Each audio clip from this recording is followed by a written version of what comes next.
Just a quick rundown on using the Starlink with some range extenders. As you can see, the Starlink dish itself requires power via its router. That power can be run from a 12-volt inverter out of your boot. In the Model Y Teslas, there's a 12-volt outlet in the boot. That's a 30-meter extension cable for your network. That's a 20-meter extension cable for your power.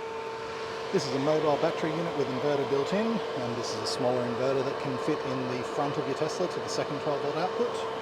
So you can have a couple of range extenders, this one running from this power pack running that one. This one can also be charged off a solar panel, which is quite inexpensive.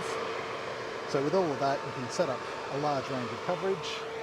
I was at those trees over there, and Starlink was set up on the table out there, and all of this area would be covered. If you think of this campsite, for example, relatively inexpensive parts can get you up and running, and you could have hundreds of people getting decent internet speeds across a few hundred meters of coverage area for quite an inexpensive cost.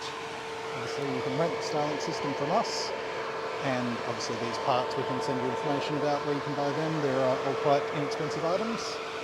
TeslaTaxi.com.au if you'd like to rent a Tesla, or theavking.com.au if you'd like to rent a Starlink kit. We can offer delivery anywhere in Australia. Thank you.